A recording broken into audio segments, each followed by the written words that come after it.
So in this video, we're going to cover a very common topic that we see a lot within clinic on a daily basis, hourly basis in some respects, which is overtraining, which could potentially lead into tendinopathies. So I know, Gus, in particular, this is a real big one for you, isn't it? So in terms of tendinopathies, what do you think we see the most of? In terms of location-wise, what do you see the most of? In the body? Yeah. I would say probably you're looking... I'd probably go 3 really, because I'd probably go Achilles, like patella, and then rotator cuff. That'd be probably my kind of 3 classic sites from a tendon perspective that I see. Yeah. Real? I'd probably say, yeah, I definitely agree. I think in terms of more recently, I've seen a bit of a shift. I've probably seen a lot more hamstring tendinopathies. Yeah. And I think that probably is related to trends in training and what sort of events are popular, more so like your kind of Hyrox type. Yeah. But I think, yeah, your standard is Achilles, patella, and obviously rotator cuff, yeah. Yeah, I'd agree, personally. Achilles is always in there, isn't it? Yeah. And again, I'm much the same. I've seen a lot more like distal hamstring tendinopathies, proximal hamstring tendinopathies, sorry, with, again, the shift in training sessions. But one that crops up, and I always sort of say the same joke with clients about tennis elbow, so lateral epicondylitis. Yeah. I don't know about you, I've never actually met a tennis player that's got it. True. For me, it's always like an electrician or a plumber or desk workers or people like that. But again, it's categorised as tennis elbow, isn't it? True. So again, characteristics then, Gus.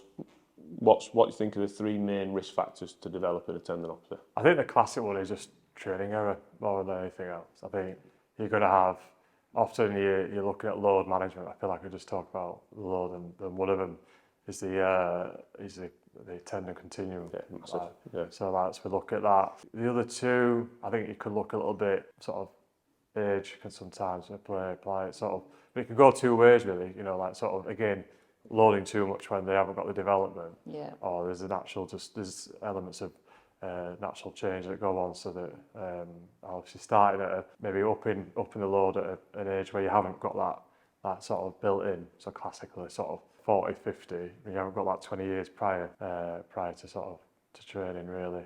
And then maybe the 3rd one may be psychological. So there's some evidence now showing where psychological factors, stress can affect it. So which is probably a little bit more of a curveball one, but you can see that where people have had when they have flare-ups, when you're doing rehab with them, potentially like, oh well, they've got some stress in their life, well they're not doing that sort of catabolic nature of it can affect it. I think the issue with tendinopathies as well is that because you can kind of train through them to a degree, because obviously when they're warmer, they're kind of not as symptomatic. It's more after training when people will be left with the stiffness, the achiness, the dullness. So whilst they're training, they can kind of push the limits a little bit more. So in terms of like the volume, they can keep going or pushing and think they can kind of like soldier through a little bit. And I feel like that's where you get people further down the line, like your standard everyday person that might be sporting or training, and then they come to you because it's getting gradually worse and worse, but it's not maybe stopped the training, but it's got to that point where it's a bit of an issue. One thing for me I've found a lot, especially over the recent years, and we're probably going to later, the spark in people taking up running. Yeah. Is people's sort of lack of ability to be fluid with a training program. So they see it in black and white. So they might get a training program off a running app, or download it off Google, or get it provided by an event that they're doing, or whatever it might be. And they see it as black and white, and they see it as, I have to do this on this day at this time. I have to do that pace. I have to do that structure. Whereas if you're developing something like that you're talking about, and you know on that particular day you've not slept particularly well the night before, your nutrition's been all over the place, you've been at work all day, your body's just not feeling it, the idea behind going out for a high intensity max effort speed session just isn't the right thing to be doing. But because it's in the black and white, they feel that that's what they have to do to perform.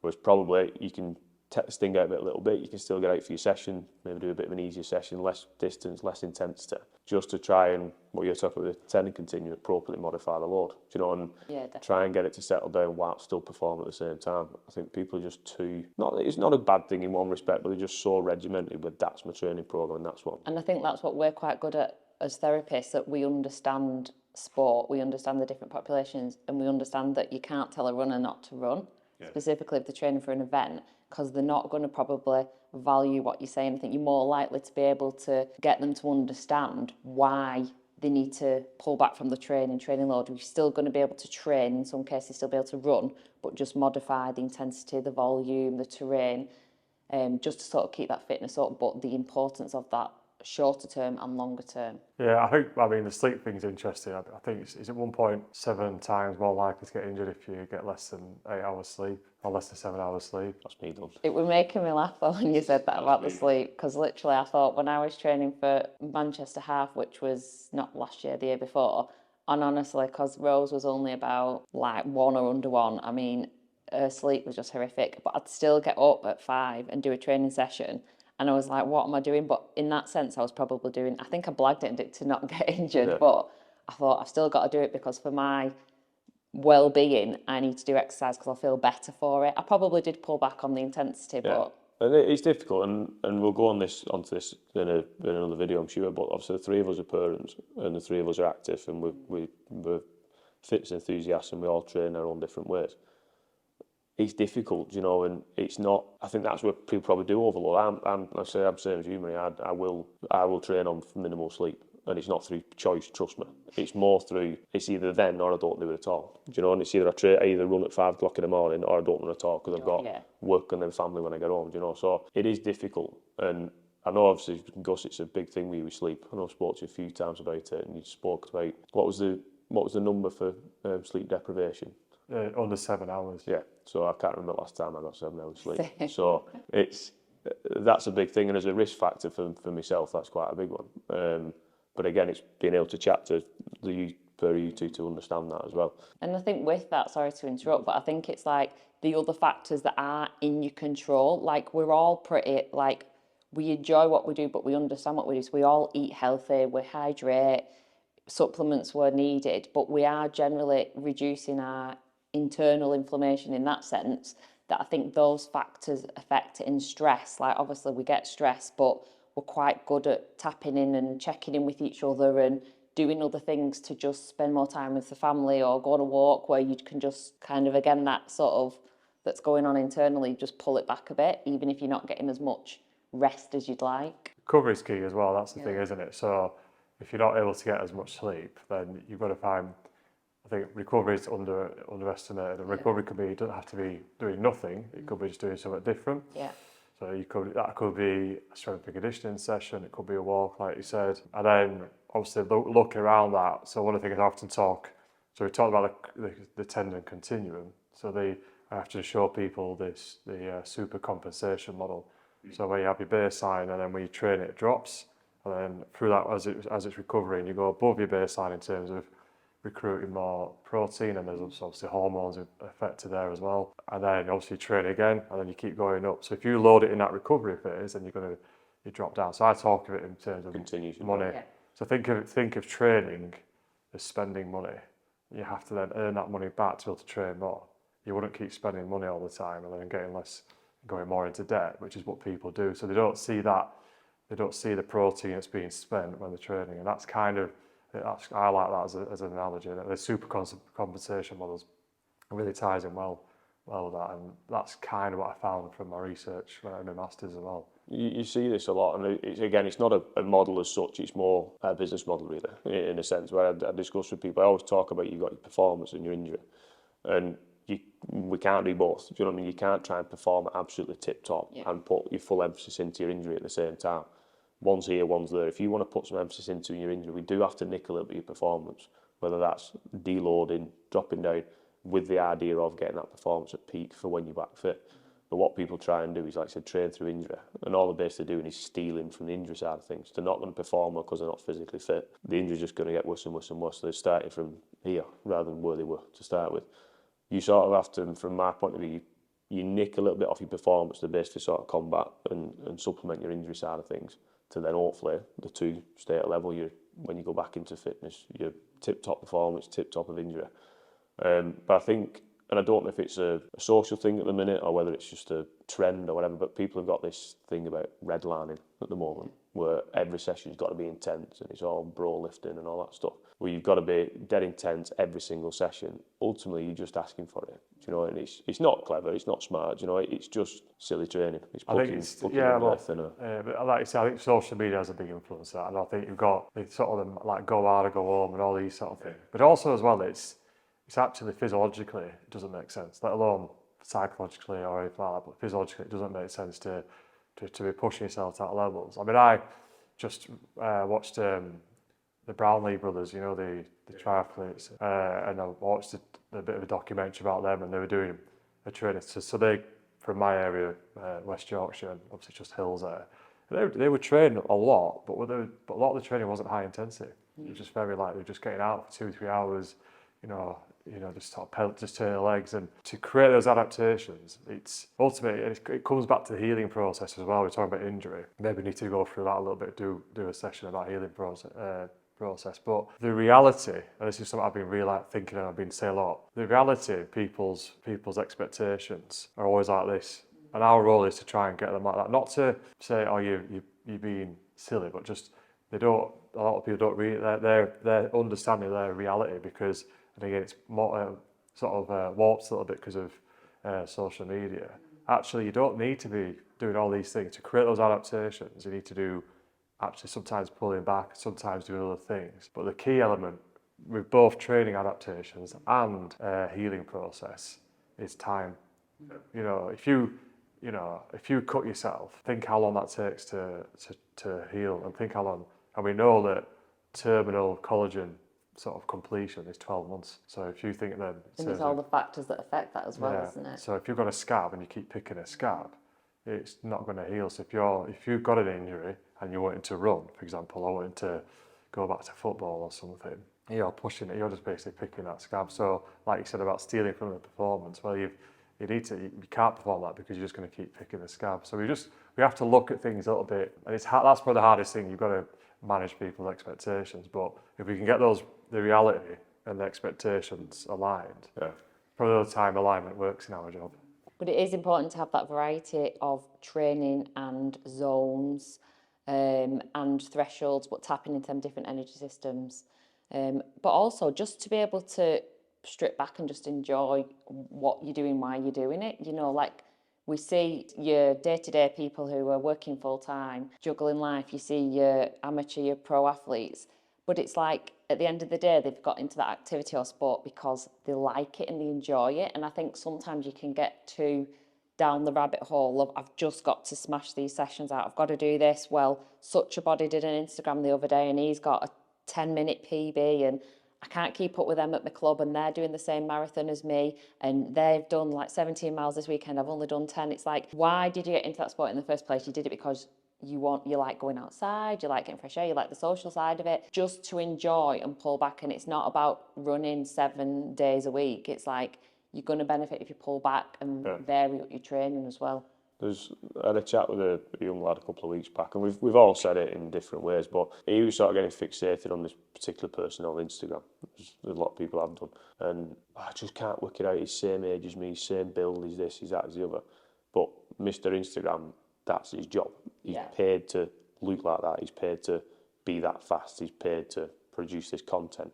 Whereas this lad worked in an office 9 to 5 in recruitment. You know, so 9 to 5 in office in recruitment. He'd try and train early doors. You just can't compare the two. He's got a family, he's got a dog. Even that takes time. You know, taking dogs out and all that type of thing. The two just think that this guy's paid. He's got a paid nutritionist. He's got paid strength and conditioning. Like you just he's can't. Got a team of support around him. He's paid to be that. So I think, and again, when I said to this chap, he was getting within 5 minutes of this lad on his marathon time. I said, well, realistically, you're doing better than he is, percentage-wise, because if you're doing all that on your own, and you're only 5 minutes short, juggling more, you're actually doing, from my point of view, considerably better. Of course he is, yeah. So I think people have to look at things slightly differently. And we're just in that world, aren't we, where everything's brilliant on socials. But I think that then, going back to our original topic, it sort of forces people into overtraining. Because you see what people are doing, or they post them on. I do it, to be fair, but you post it on social. I've done this today, I've done that today, and you might be sat on the couch recovering, and you think, I better get out because Bob's been for a run, so I best go and do one myself, you know. And then that just puts you into what you were talking about, your supercompensation, you know. I think in terms of that, like, I know we're talking about social media, but it's good in a way, or your Strava or whatever, and you get your kudos, and it does give you a bit of a buzz. Or if you've trained really hard and you get like people giving you really good feedback, it does make you feel proud of yourself. But in the other side, it can make you can compare a lot. Like you say, you're not taking into account the whole package, like the whole background of what you're juggling versus them, and you shouldn't compare. But I suppose that boils down to just being that sort of like content with what you're doing and what you're capable of as well. Of course, absolutely. Yeah, but it's like so I do do a bit of everything. So I play football, I go do running, I do the gym. Don't forget the violin. Well, that's really music. That's where your tennis elbow's going to come from. Yeah. I'll be more from the piano because when I go back to my mum and dad's.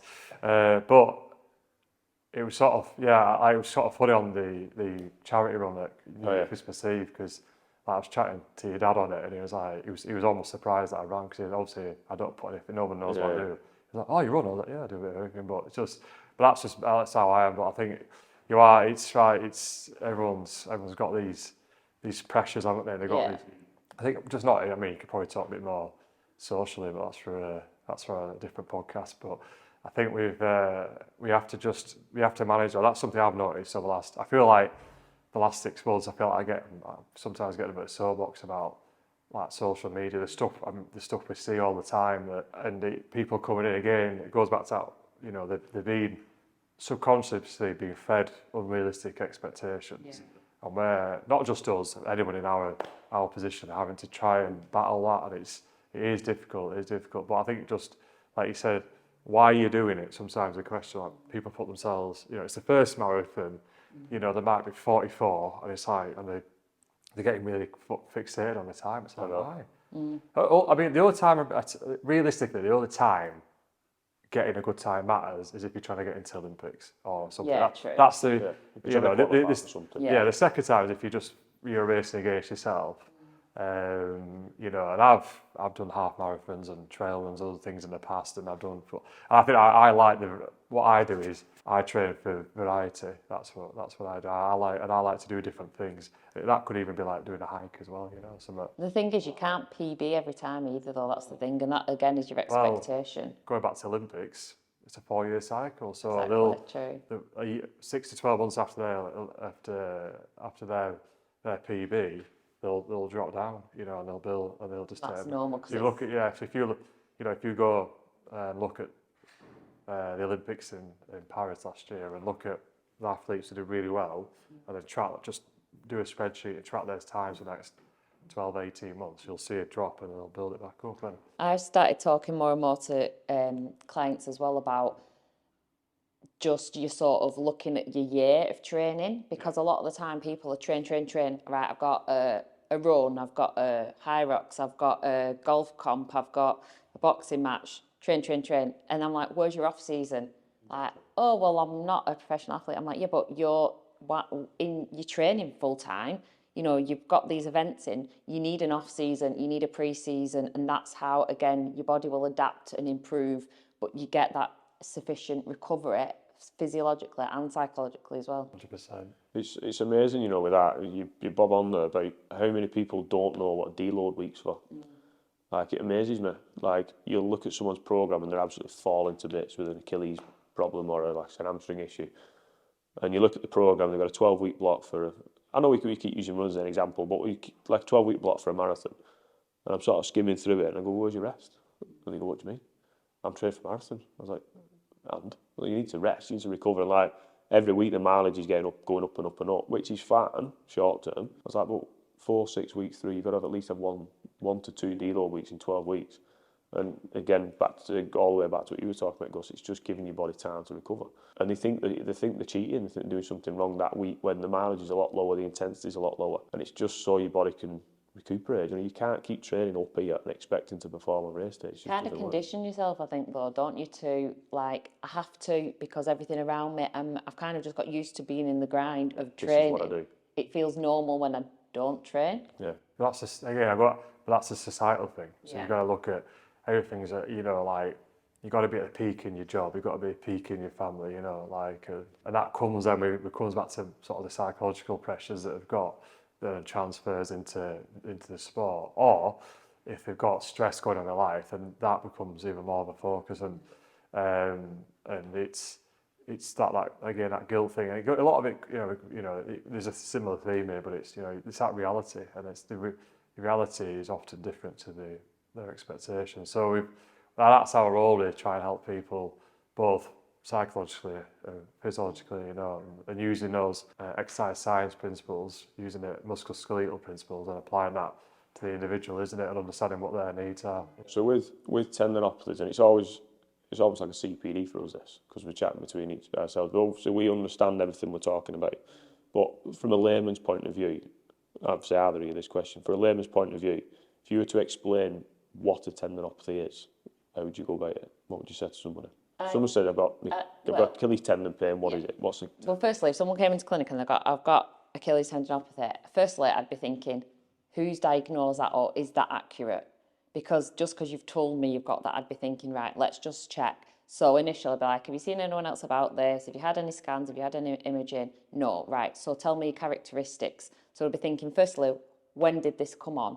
And what's your kind of cycle been with that? So has it gone like dramatically really worse recently? Has it been all right? Has it been niggling in the background? And again, that's kind of starting to tell me, is it acute or is it chronic? Like, how long have you had this for? Has it been in the background for much longer than you've been symptomatic for? And then they'll be kind of ticking certain boxes. And in my head, I'm thinking, what you're telling me is going in the tendinopathy box, or it's going in the tendinitis, or it's going in the muscle box, or it's going in more jointy referral. And the typical things we're going to be seeing is it's really stiff after I've run, but not all runs, it's just some runs. Maybe like if I've done a bit more speed work, it might just be sometimes a little bit niggly. Then it's fine for a few weeks, or I'm on the couch at night and I get up and I'm like, oh, it's stiff, and it takes me a few steps to get going. Thinking that's dull, achy, stiff. That's telling me it's going more to the tendinopathy. But then when it is acute or when it's inflamed, you're getting your more, it's suddenly sharp. It's more like, sometimes I might get a bit of a stabby pain, or it's much more like acute and inflamed. I play tendon bingo. Oh yeah, you like that one? Yeah. So someone's saying, like you just said there, like the classic one, it warms up. Yeah. So first 5-10 minutes, it bloody kills me, then it's all right. Then you've got, like you said, some point within the next 24 to 48 hours it stiffens up, but also within that time period it settles down within sort of 48, 72 hours. Morning stiffness is a classic one, being sat for a long time. So we've like patella, my favourite saying is moviegoer's knee that I read. A what? Moviegoer's knee. Moviegoer's knee. Yeah, so if someone goes, it sounds good in the Yorkshire accent as well. Movie. Yeah. Nothing sounds good in here. And then, so that classic one, and like you said, like just random sort of shooting pain as well. So I'm kind of looking at those, right? Okay, so they're kind of classic symptoms, and then obviously then lower location. And then with, sometimes we'll say the swelling on the especially the Achilles, or the swelling on it, which we know isn't swelling, it's fluid, because part of when there's the changes within the cellular structure of the tendon, basically lose the collagen is broken down, lose that shape, they become hydrophilic, so they create more water base coming into it to try and maintain that structure. So we know, though, that's a classic one as well. So that's just a sort of a... And in terms of that, like with the swelling and the symptoms, you're thinking, it is tendony, but there's something else that's not. And then you're thinking, is it the actual tendon itself? Is it the muscles around it? Or is it like the paratendon sheath around the Achilles? Because again, the symptoms will just be slightly differently. But again, location as well as obviously. Yeah, so if someone says to me, I've got swelling here. Yeah. I'm like, and I look at it and it's like that. It's like, right, well, that's not swelling, that's fluid from... Yeah. So just trying to help people understand that as well. And the big one that's sort of underpinning everything we've been talking about is the initial onset of what were you doing the weeks building up to it. Yeah. Do you know, if they've all of a sudden taken up a sport, a new sport, whatever it might be, especially if it's a lot of high impact sport and the training load's just gone through the roof. Like a story you're piecing together, isn't it? It's that typical thing where your subjective assessments, or your verbal assessments at the start, you generally know what you're dealing with prior to actually looking at them, because they give you all the information, you bingo, you know. Well, I suppose the other one, like, look at that, it would be, again, a word I always think is good is the insidious onset. So, like, whereas if it was a calf injury, more often than not, they'll have been running, gone, and it's gone. Whereas like you said, I think you were saying before, like it's a gradual onset, or they have it for a little bit, and then they have a rest, and sometimes, that can be hard as well, because you might not see someone like 3-6 months down the line of this, and then you've got a race in 3 weeks, but that's standard, isn't it? that's kind of what we see. So that kind of that prolonged and up and down nature. But actually, that's also a way to get out of it, isn't it? Because we look at it, again, we know it's not a pain-free process to get out of it. And that's where the recovery, the supercompensation. So, like if we talk about runners, I was thinking about the 3 hours of the week, sort of like run, rehab, rest, or recovery, whatever you want to call it. You get those 3 right. But I look personally that if someone, let's say the Monday analogy is what I talk about. So if you train on a Monday, I don't mind it being sore afterwards, does it recover by Wednesday? Right, okay, that's our baseline, and then we can go from there. And you might find that over a 6 to 12 month period, 6 to 12 week period, you build them up mileage wise or whatever. But actually, that sort of 24 to 40 hour period of pain never actually changes. That's the other sort of side of it as well. And in terms of like a clinical point of view, when we treat tendinopathies, I think a lot of it is the chat that we have with people, because it's not like, right, you come to me and I can physically change this here and now. A lot of it is we do an in-depth subjective assessment to make sure it is a tendinopathy. What's caused it? What are your triggers? How do we pull back? But what's your individual goal? Is it to just be making sure you're walking around day to day pain-free? Is it because you've got an event coming up? So it's important that we understand those characteristics, but then obviously we do the manual treatment, but a biggie is obviously your strength and when to load and how to do it properly. And then obviously the risk factors, the other bits and bobs that they can be doing, the management. Are they using ice? Are they using heat? Are they stretching? Are they strengthening? Like, it's just educating, I think, which is the biggie with tendinopathies, and managing it well. And I think the last point really before we wrap this one up, I think the opposite end of tendon continuum, which a lot of people seem to do, is chronically underloading. So they'll get that initial onset, they'll get that pain, the sparking load, my Achilles, my knee, whatever it might be, is flared up. All right, do you know what I'm going to do? I'm going to leave it for 6 weeks and do nothing with it, and it'll just settle on its own. The underload, the stress shield, and the second they do anything remotely normal again, all hell breaks loose all over again, and they can't seem to understand why resting it hasn't worked. Because exactly. Well, no, exactly. And then I quite like that though when I show people the tendon, because the continuum, because you're saying, well, that's normal, that's sort of reactive, which is most common, and then you obviously get more disrepair and degenerative. But I show the little yellow one. I said, what does that say? And it says unload. And then the little line that comes down, because here it says excessive load or individual factors, but here it says normal or excessive load. So that's, like you said there, you've had a bit of time out, and you were on the course with Tom Goon, weren't you? Do you remember the running physio? He's really good. And he talks about the sweet spot. So I've got like I need to get like a physical version of it, but everyone always knows about overloading, but underloading as well, like 100%. But we've got to find, and again, I think there's a key point you just said as well about individual. So that sweet spot could be very different. Yeah. So there's a continuum within the continuum. And the underloading, I think that's important, because they get to a point, it's not really affecting me now, and it's not symptomatic. So they kind of like, see ya on your way. And it's like, that's fine if you want to be on your way, but you've got to finish this part of the loading. You've got to put that spring back in the tendon, because it's just going to niggle in the background and it's going to come back at some point. I've recently had my own tendinopathy going on in my foot, which is embarrassing to say. I did keep it quiet, and it was niggling in the background since I finished Manchester Half in October, and I was like, it'll go. And I thought, it ain't going to go, because I've not done my rehab for it. So I had to do my rehab, and what do you know? It's gone. Surprise, it's gone. And that goes where you talk about the sweet spot, sort of variation of how I describe something similar in clinic. Because obviously we go through the optimum zone of function, don't we? So you've got your happy medium in the middle, you've got underload on one side and overload on the other.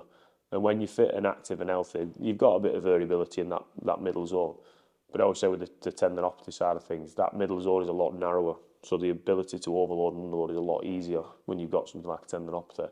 And again, that then goes back to what you're talking about, where that's the sweet spot in it, finding what your body can cope with and then building on your load from there. But yeah, I think we've rambled on enough about tendinopathies and overload. So unless you've got anything else to add to it, we'll wrap this one up. I think kind of probably just let's get some key messages there for me, like sort of recognising what a tendon sort of type pain is, and try and, if you have got one, maybe get that seen sooner rather than later. Secondly, like, understand it might not be a pain-free process to get out of it. Loading is massively key.